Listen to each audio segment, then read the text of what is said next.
This is The Culture.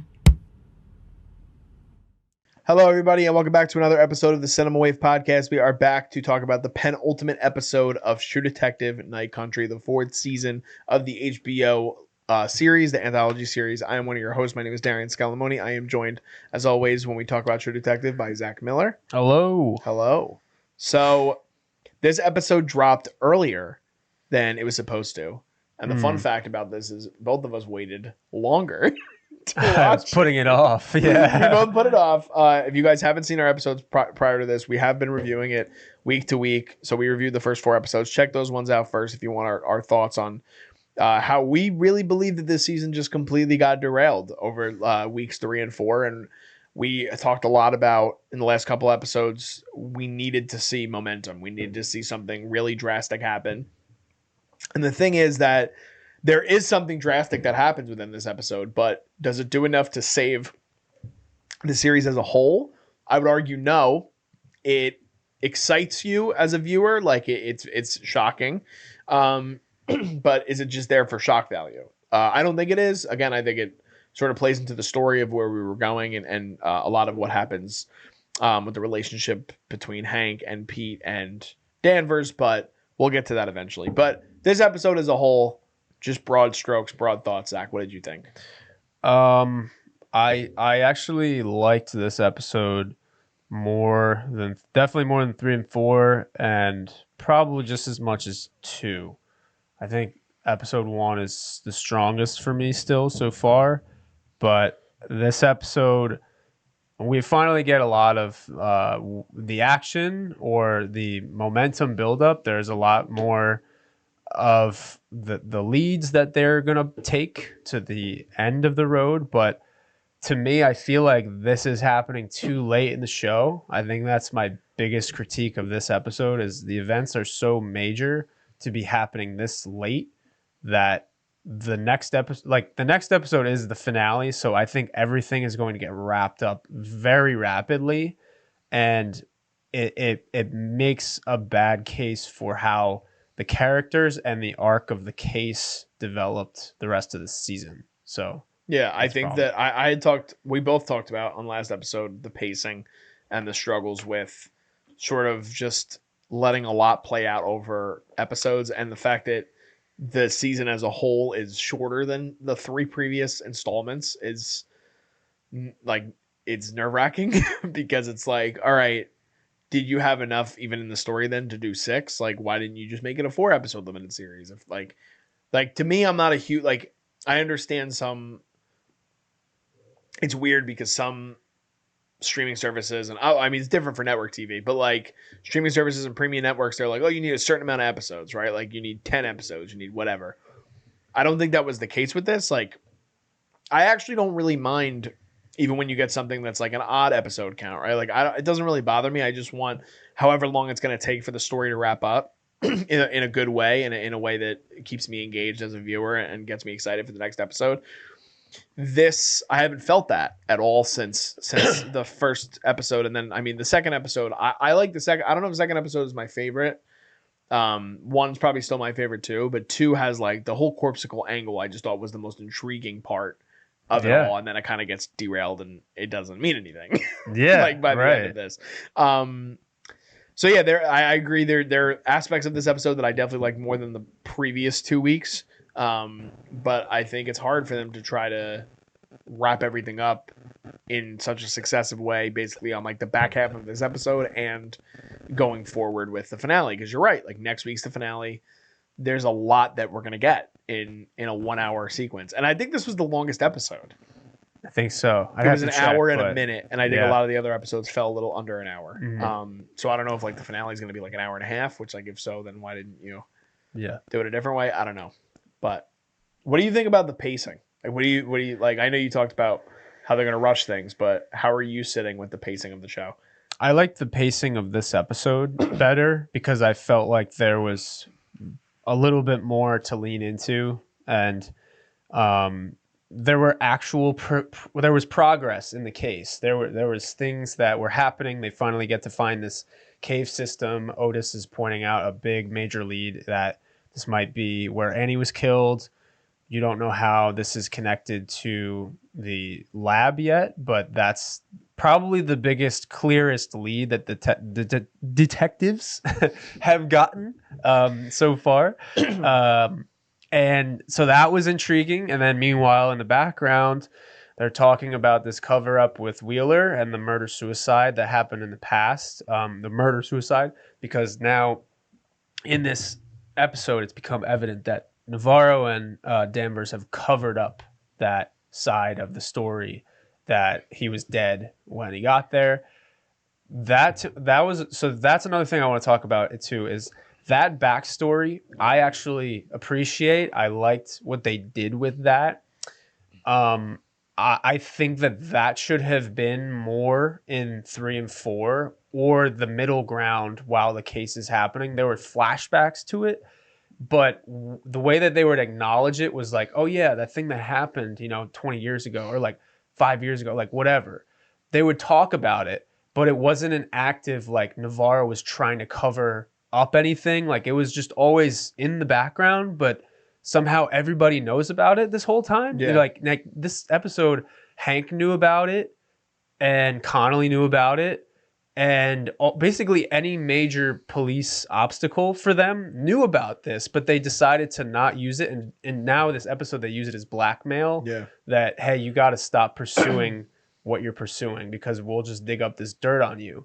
And that's a pretty major thing that I wish was more integral to the plot earlier and played to their character more, because it just came out of left field and it feels like it's mounted on top of the main case too much this episode. Like I wanted to learn more just about the case, but now they have to focus on a cover up, and then another major event happens in this episode that we'll talk about later. I think I agree with you. I think it's weird that they wanted to keep, like, there are always elements of mystery that come with True Detective, but this one was just such a major.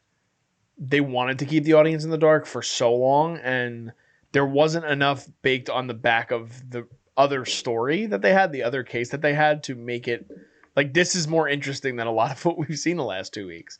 Mm-hmm. And we're supposed to be focusing on the main case, but like you said, I agree with you. The whole the murder suicide thing, like you have listed on your notes here, it comes in way too late. They could have sort of sprinkled that in different ways, and instead they did it like through these flashbacks, and it's where I think a lot of the writing and the pacing and the editing, some of the most integral parts of trying to make a show work for the viewer, is not working. Like for me,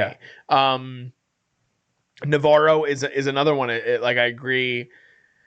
I don't know if it's. I don't know what it is, because I like Callie Reis. I don't love her as an actress, and I don't know if it's because she can't play things up well, and like she doesn't have a lot to her, and she's a very, like I've said in multiple episodes, she's a very green actress. Yeah, and pairing her with Jodie Foster is a tough task. It is.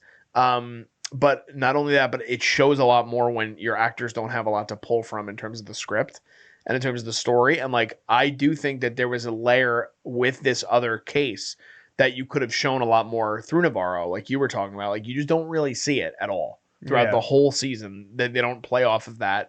They just talk about the case every once in a while, and then they just kind of like, all right, yeah, I know. So yeah, that was a problem. Yeah. But now let's keep going with the case. Like let's just nobody will talk about it again. Yeah. Like, and then now it's just coming back. Like it was a plant early in the season. That's what they were definitely trying to do with the writing, was let's plant this thing. It'll come back later on. And then I can't really pinpoint the supernatural element of that either, because there was the ghost that appeared of the girl that points at Navarro in the flashback too. So she's been having these hallucinations for a while.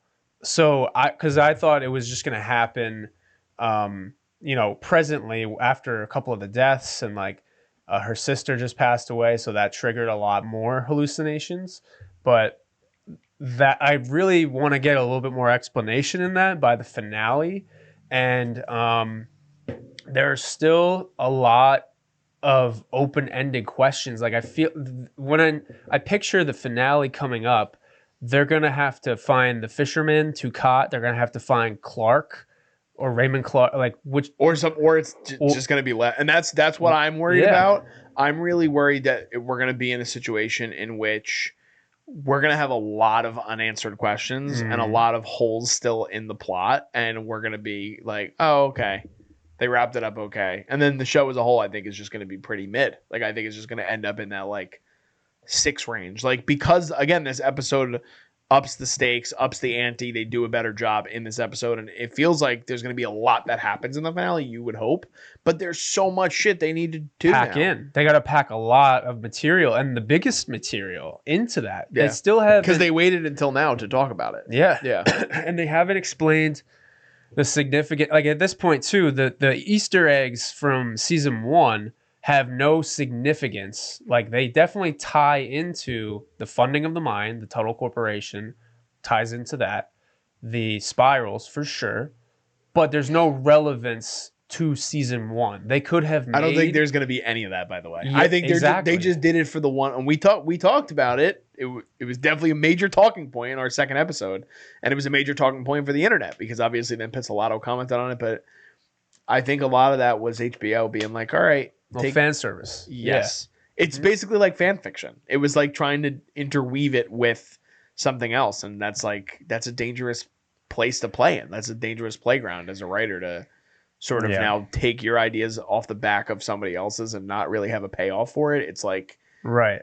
It's baiting your viewer and then leaving a trail crumb to nothing. Right. You know? Exactly. And then like season 1, there was so much care and preparation and work on that writing for the characters and that season 1 story that when you dip into it, they haven't dipped really too far into it, but if you go too far, you unravel that existing storyline. It's kind of like when you do sequels to movies that you're like, why did they do this? It just desensitizes and like dilutes the original material. You know, like it doesn't feel like the original material holds up as well when people just start going off onto their own trails with their own material from an existing. So honestly, it doesn't affect season 1 for me. You know, I just think it wasn't necessary for what is established. 100%. Yeah, I totally agree with you. So we get the most from Connolly too in this episode than we've had probably all season, right? Yeah. And we find out that he's sharing the case information with the Mine Corporation. I thought that was a red flag. Like, huge red flag. So, sorry to cut you off. No, you're good. I think if I'm assuming that he's in cahoots with the Mine Corporation owner for him to go to her and with this forensic information that Danvers has been wanting forever, you know, information about how these men died in the ice. He goes to the Mine Corporation on a phone call and Danvers shows up. He's like, what? You're blindsiding me. Like, I have information. She flexes she puts all of her cards on the table. I'm like, why would you also tell the very corporation that she just traced the paper trail of the Tuttle Corporation is in cahoots with your mine? And like there's a money problem. They funded the lab.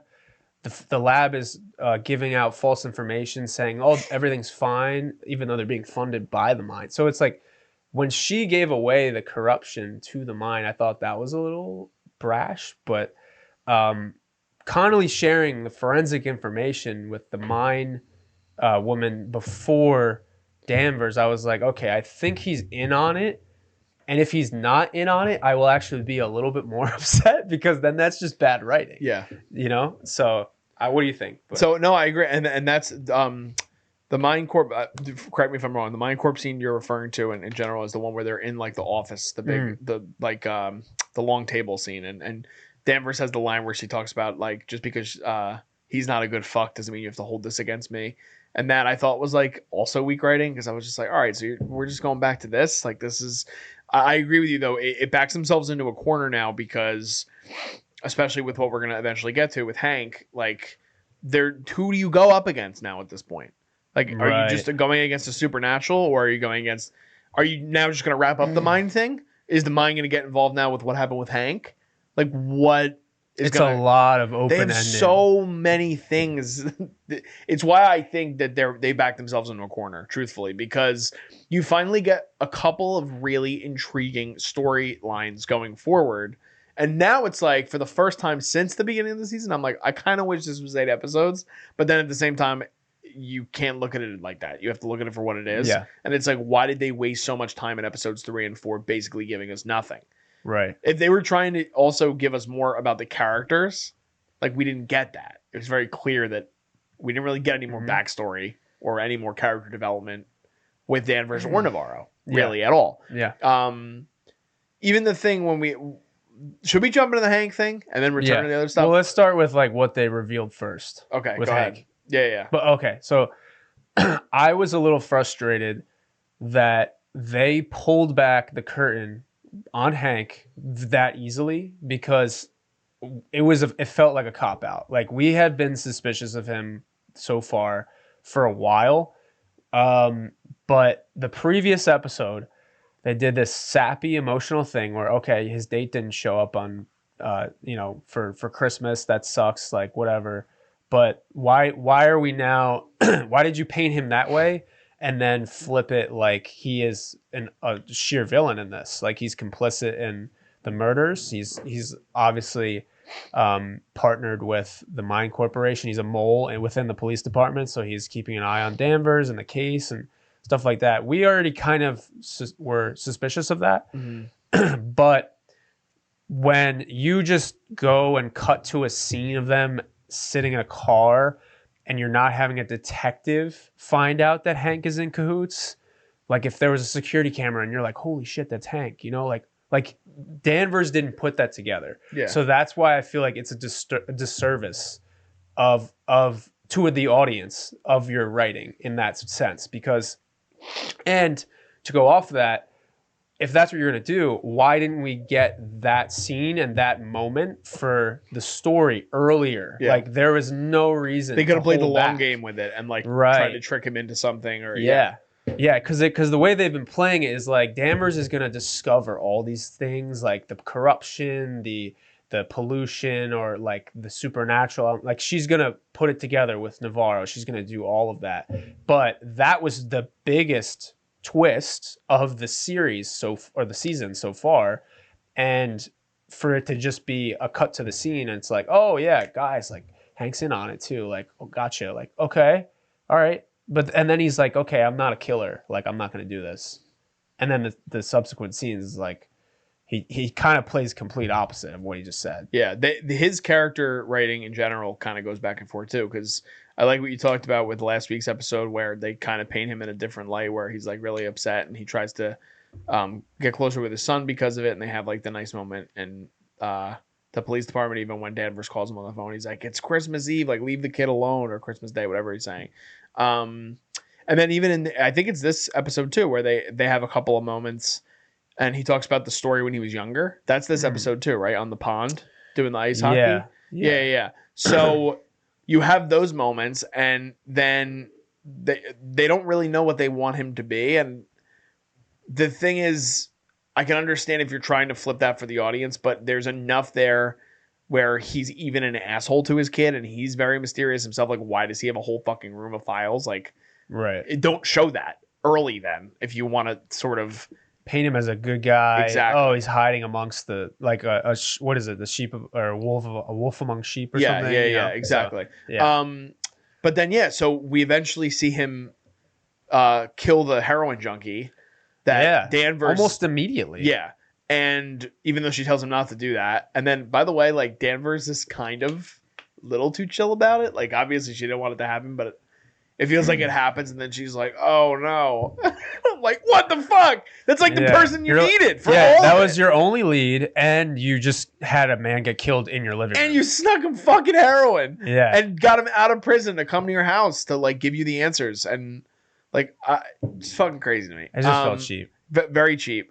And then so we get the moment where, interesting enough too, like I didn't expect Pete to come in because I honestly forgot about the earlier scene where Danvers is like, hey, you can come stay with me now.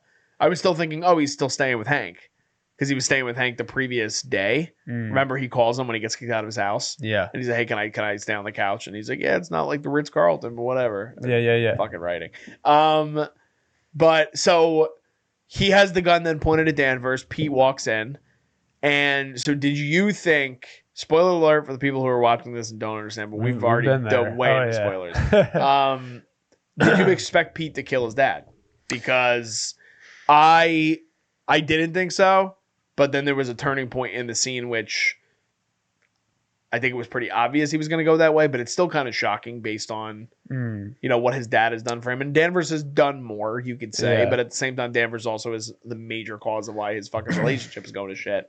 I think he was going to shoot his dad mostly because he's been with Danvers this whole time and he's supported her wholeheartedly.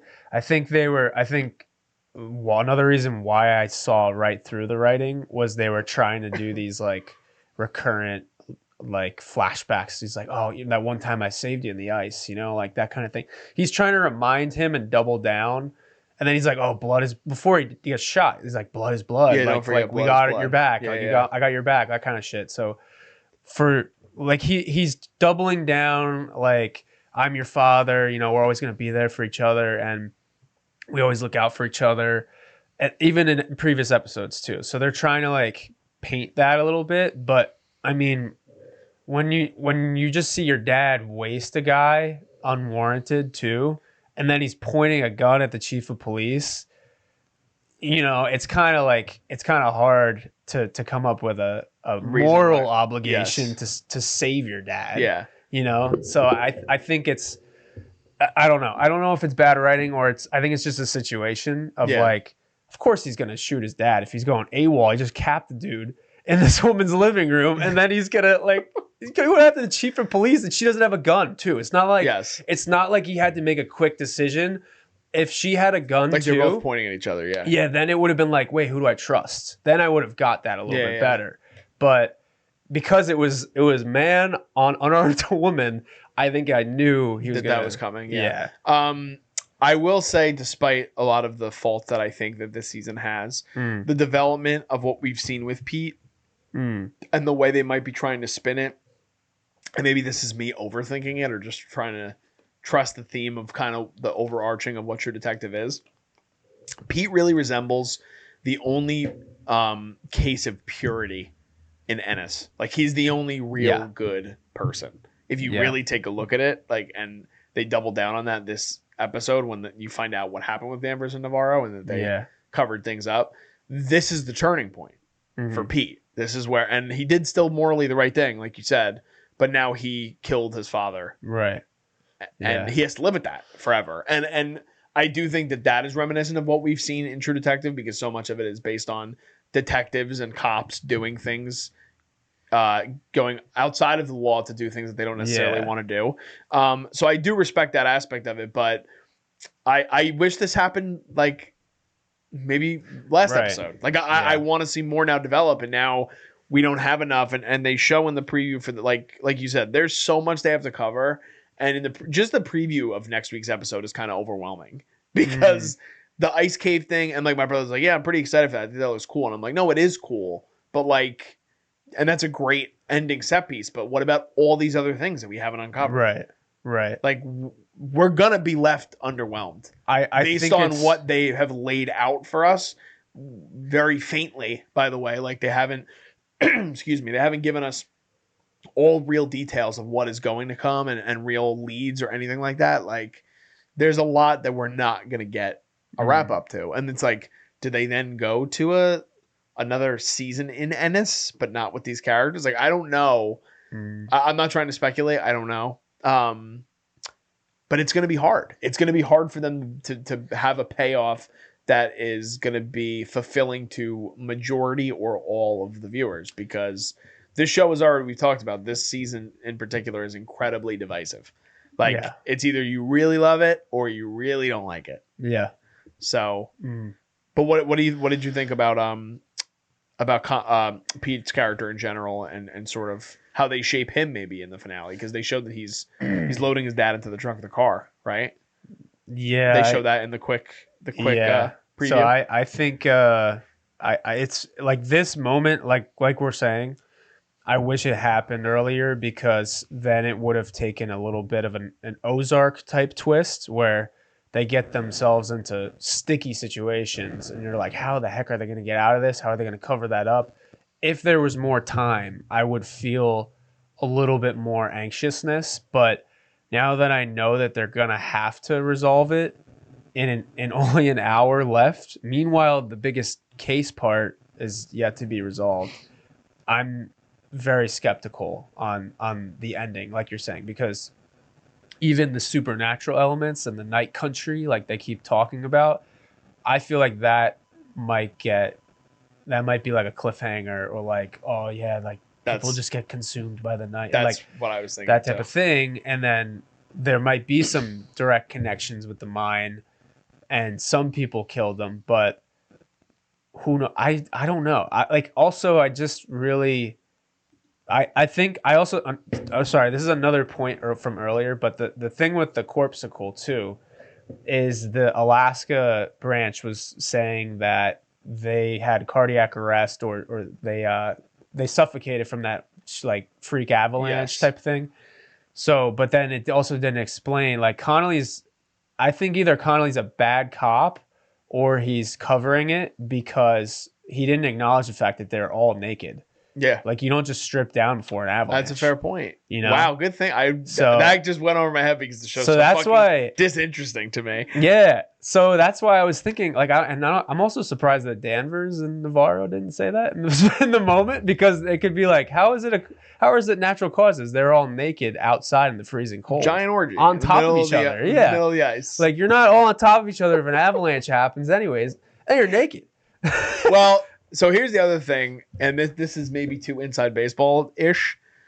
I think it was episode 3 where I had mentioned to you, I was like, I didn't even realize that Connolly's played by Christopher Eccleston, who literally plays villains in 90% of the fucking things he's in.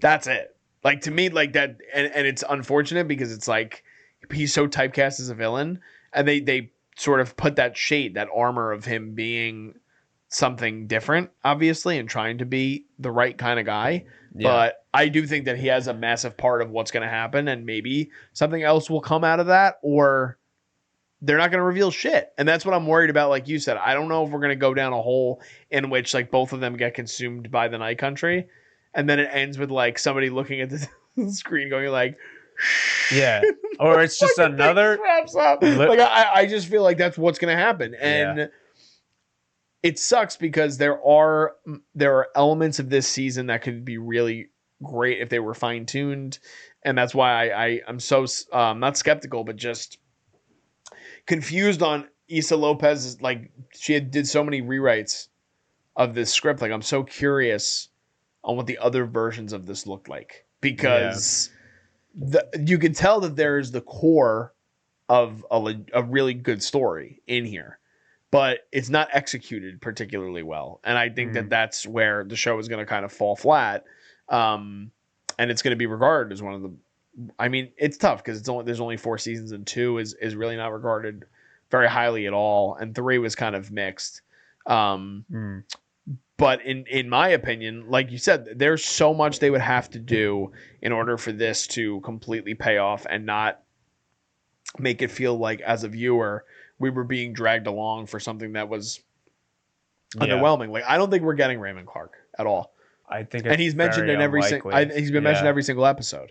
Yeah. So, which is crazy. I know, it's really crazy. Which is really wild. So then, are we going to connect Raymond Clark in season 5? Is this like you know what I mean? Like, is this the rabbit hole we're going to start going down? Yeah. And it's also like another crazy thing is just where, like, I can't even. I'm trying to think of like what else is a problem. Like there's just so many like little things. That's what I was gonna say.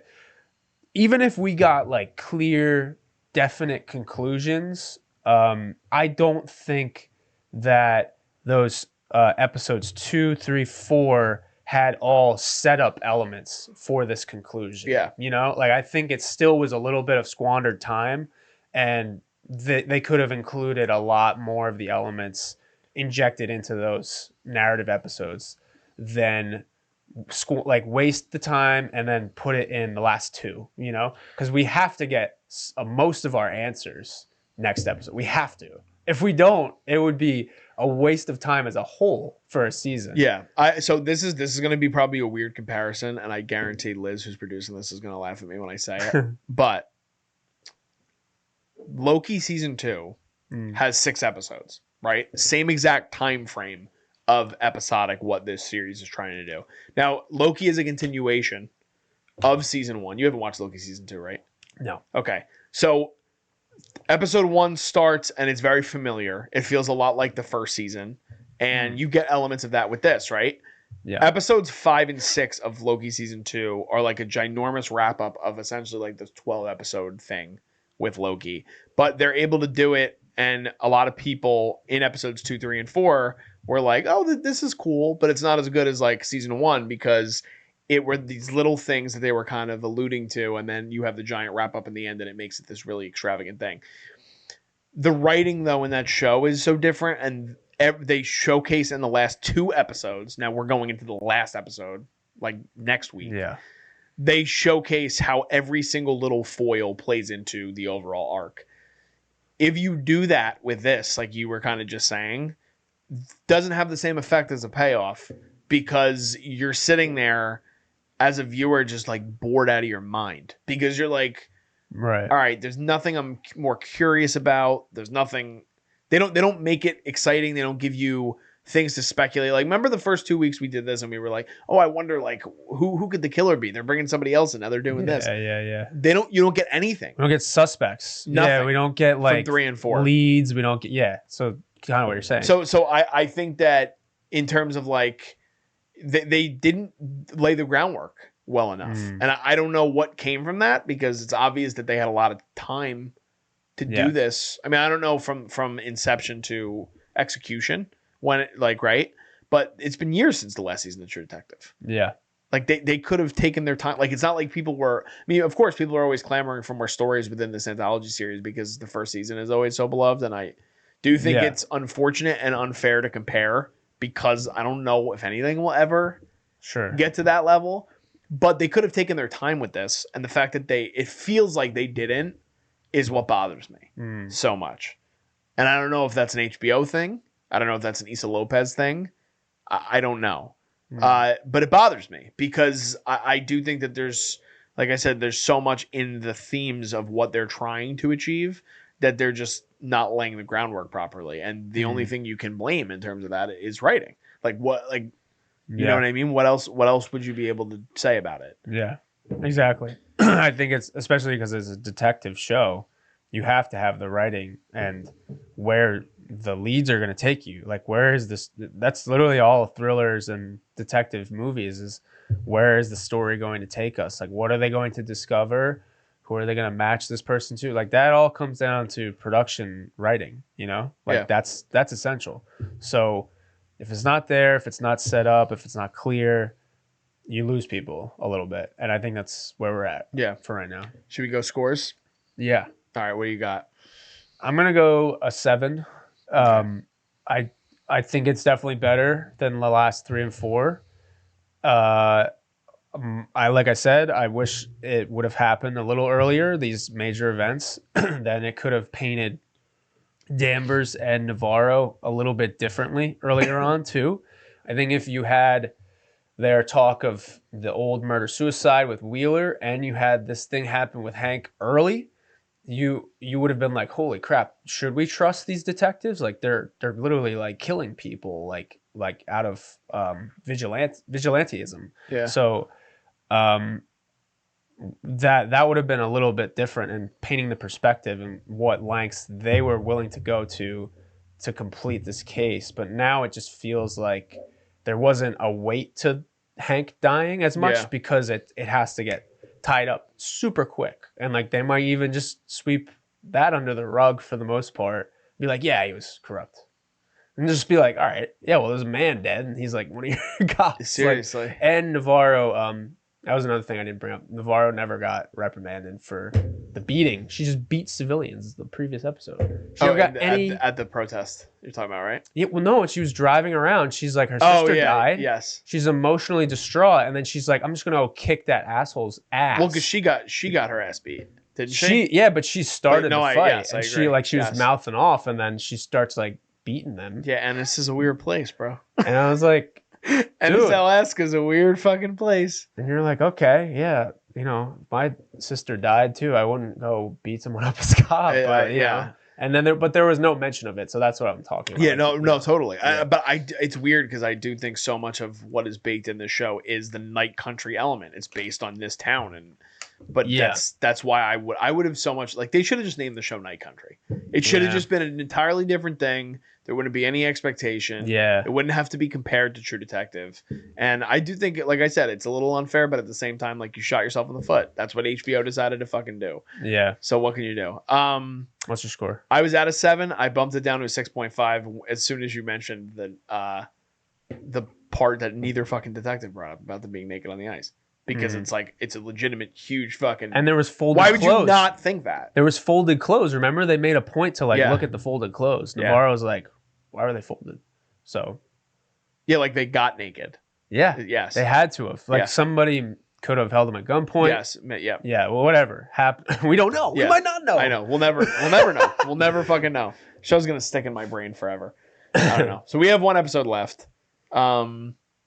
I don't even think we should speculate on anything because I don't know. Like I don't even know where to go. There's so many things that they have to wrap up.